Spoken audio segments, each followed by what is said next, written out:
আসসালামু আলাইকুম প্রিয় শিক্ষার্থী এবং যে যেখান থেকেই দেখছেন সকলকে আমার আন্তরিক অভিনন্দন, শুভেচ্ছা ও ভালোবাসা। প্রিয় শিক্ষার্থী, আজকে আমি তোমাদের নবম দশম শ্রেণী পদার্থবিজ্ঞানের একটি গুরুত্বপূর্ণ অধ্যায় কাজ ক্ষমতা শক্তি থেকে একটি গুরুত্বপূর্ণ প্রশ্নের সমাধান আমি তোমাদেরকে করে দেখাবো। প্রিয় শিক্ষার্থী, বোর্ডের দিকে লক্ষ্য করো, আমি একটি প্রশ্ন তোমাদেরকে দিয়েছি। কি প্রশ্ন দিয়েছি? 2 কিলোওয়াট ক্ষমতা সম্পন্ন একটি ইঞ্জিন দ্বারা প্রতি মিনিটে অর্থাৎ 1 মিনিটে 30 কেজি পানি 100 মিটার উচ্চতায় তোলা হয়। আমি একটা উদ্দীপক লিখেছি। এখন প্রশ্ন হলো, যদি প্রশ্নটি এমন হয়, ইঞ্জিনের কর্মদক্ষতা নির্ণয় করো। ইঞ্জিনের কর্মদক্ষতা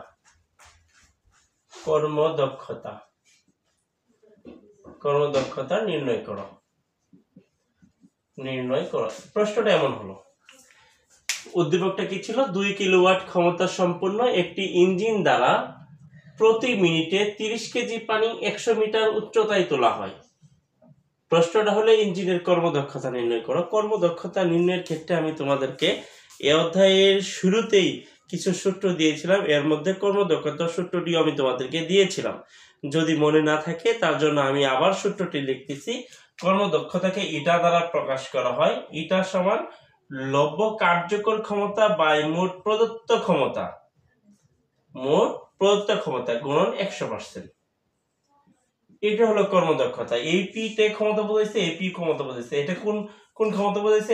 এটা হলো লব্য কার্যকর ক্ষমতা। পি হলো এই ক্ষেত্রে লব্য কার্যকর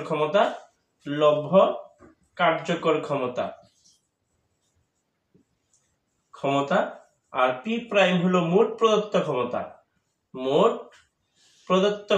প্রদত্ত যে ক্ষমতাটা ইঞ্জিনে দেওয়া থাকে ক্ষমতা। যেমন এই পি প্রাইম কোনটা? এখানে প্রশ্নের মধ্যে দেওয়া আছে 2 কিলোওয়াট ক্ষমতা সম্পন্ন, এটা হলো পি প্রাইমের মান।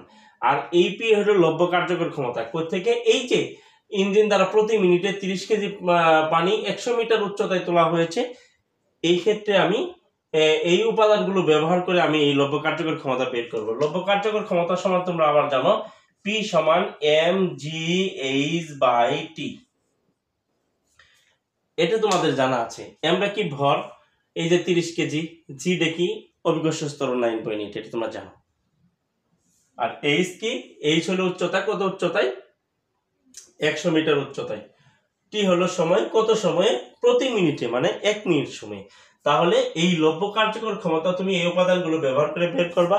অর্থাৎ এই ইঞ্জিনটি কতটুকু ক্ষমতা প্রয়োগ করছে, সম্পূর্ণ ক্ষমতা প্রয়োগ করছে, এতে কতটুকু ব্যয় হয়েছে, কতটুকু লব্য কার্যকর। কিছু শক্তি কিন্তু অপচয় হয়ে যায়, কিছু ক্ষমতা অপচয় হয়ে যায়। অপচয় ছাড়া যে শক্তিটুকু কার্যকরী হয়েছে সেটি হলো লব্য কার্যকর ক্ষমতা, লব্য কার্যকর শক্তি। আচ্ছা, এখন দেখো তাহলে আমরা কি করতে পারি কর্মদক্ষতা নির্ণয়ের ক্ষেত্রে? আমরা পি বের করে নিতে পারি। পি প্রাইমের মান এখানে দেওয়া আছে। তাহলে এই সূত্রটা আমরা জানলাম। কর্মদক্ষতার ক্ষেত্রে কর্মদক্ষতা ইটা সমান পি বাই পি প্রাইম গুণন 100%। পি হলো লব্য কার্যকর ক্ষমতা, পি প্রাইম হলো মোট প্রদত্ত ক্ষমতা। তাহলে আমরা এই কর্মদক্ষতা যদি বের করতে চাই, তাহলে প্রথমে যে জিনিসটা আমাদের লাগবে তা হচ্ছে লব্য কার্যকর ক্ষমতা বের করে নিতে হবে। তাহলে লব্য কার্যকর ক্ষমতা বের করি। লব্য কার্যকর ক্ষমতা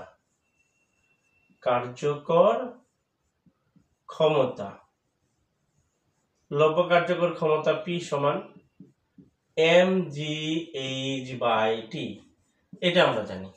এখানে এম কি? এম হলো ভর কত কেজি? 30 কেজি পানি, 30 কেজি।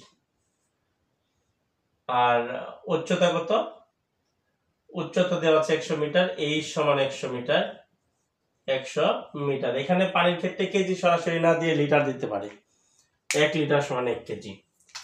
আচ্ছা, তারপরে যেখানে উচ্চতা আছে সেখানে অভিকর্ষ স্তরণ জি এর মান থাকবে 9.8 মিটার পাওয়ার সেকেন্ড স্কয়ার। আর টি হলো সময় প্রতি মিনিট, মানে 1 মিনিট সময়। 1 মিনিট হলো 60 সেকেন্ড। তাহলে আমরা এখানে বসিয়ে দেই। এম এর মান কত? 30, জি এর মান 9.8, এইচ এর মান হলো 100, বাই সময় হলো 30 সরি সময় হলো কত 60 সেকেন্ড। আমরা হিসাব করি কত আসে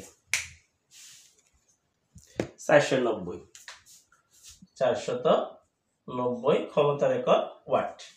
তাহলে আমরা 90 কার্যকর ক্ষমতা পেয়েছি। আমার কি চেয়েছিল ইঞ্জিনের কর্মদক্ষতা, সুতরাং কর্মদক্ষতা সমান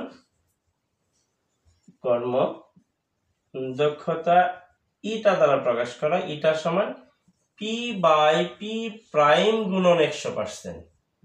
আমি তোমাদেরকে আগেই বলেছি এই পি প্রাইমটা হলো ইঞ্জিনের যে মোট প্রদত্ত ক্ষমতা থাকবে, যে ক্ষমতাটা দেওয়া থাকবে কত 2 কিলোওয়াট।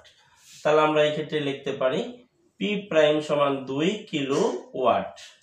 2 কিলোওয়াট সমান 2000 ওয়াট। এখন দেখো আর পি তো আমি পেয়েছি, তাহলে মানটা বসাই দাও। পি এর মান কত 490 বাই 2000 গুণন 100%। এখন হিসাবটা করো 24.5%, 24.5%। এভাবে আমরা কর্মদক্ষতা বের করতে পারি। প্রিয় শিক্ষার্থী, আজকে এ পর্যন্তই। আল্লাহ হাফেজ।